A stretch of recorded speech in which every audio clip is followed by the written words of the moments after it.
Welcome back to First Edition. With the Brier heading into its final weekend in St. John's, the city feels charged with a kind of shared energy that goes far beyond the ice. Curling fans aren't just watching a game, they're participating in a ritual of belonging. Well, to explore why fandom feels especially powerful during events like the Brier and why watching with friends amplifies that experience, I'm joined by Dr. Janine Hubbard with this week's Get Psyched. It's so good to see you. Well, thank you.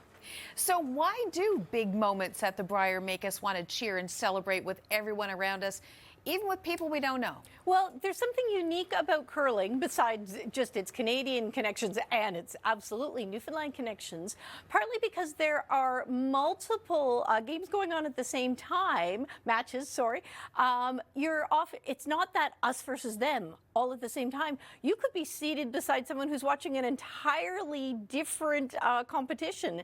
And so oftentimes you're watching and you might miss something, and then you're reaching out to a random stranger, say, hey, what happened? I missed that.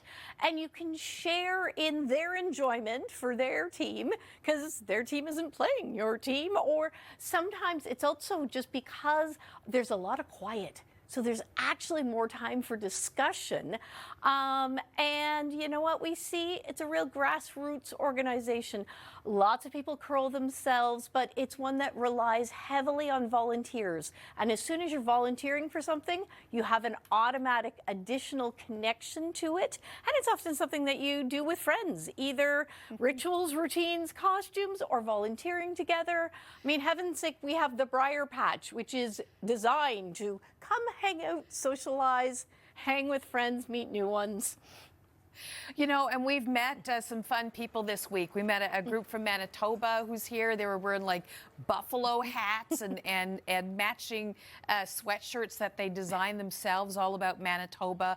We met a young boy who's a huge curling fan, of course, and then the Guzhu girls, Yep. Is that what they're called? So why do people like to get together and be like one big fan together? Well, again, it's one of those shared enjoyments, certainly with the stadium, quite frankly, anywhere downtown. But if you've got a couple of close friends who enjoy it, it becomes a tradition or a ritual, especially with things like the Brier, where they move across the country. There are people who would not ever miss a Brier or a Scotties. And so then you have that whole bonding through travel with, your girlfriends, or so that, maybe there's some mischief in the hotel rooms.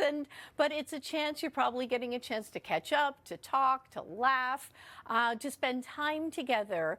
And often it may be with people that you don't see all that often. So it's a wonderful bonding, and it's an excuse to get out and do some of that important bonding. Because sometimes we have to wear the buffalo hat, don't we? Listen, I'm all about events that involve costumes. You guys know me well enough by now. I think it adds something. What does it add, though, wearing these costumes and doing these things? Well, again, it's part of that shared enjoyment. It's an instant way to connect with strangers, because how many times are you going to get questions about it or compliments on it or, hey, that's awesome? So it immediately, and you know what, sometimes, kind of like we've talked about before with like the cons where people are dressed in sci-fi outfits or whatever, if it allows you to decrease, your anxiety and your disinhibitions, maybe you'll talk to people that you wouldn't normally, and just brings, it really does bring a sense of kind of a party atmosphere and a joyous atmosphere. And I think that's one of the things. Yes, there's the competition, and yes, you want your team to win, but there is just this shared happiness in the building, and like I say, in the streets of downtown, that really is kind of contagious. And it's fun, and they're here and they're enjoying it. Like you said, shared happiness. How long does the happiness last after the Brier is over?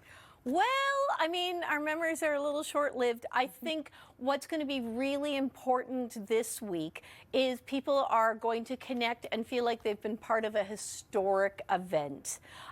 Because we know that we have Brad Guzhu's retirement, and so knowing that in advance, as opposed to, somebody being taken out by an injury and you don't know that it's their last whatever. I mean, I think there's definitely, listen, schools were let out for the game, like the amount of importance. But kids remember that to this day. They remember that even if they didn't understand it, that was really important. So I actually think we're also kind of seeing a collective provincial celebration. This is something that put us on the map nationally and internationally. And, you know, it's something that I think is a real point of provincial pride and just admiration for, you know, the athleticism and the success. And you know what? If that's something that kind of brings us together in a proud moment as a province, that's a nice feeling to have. Absolutely. Dr. Hubbard, thank you so much for this. Thanks.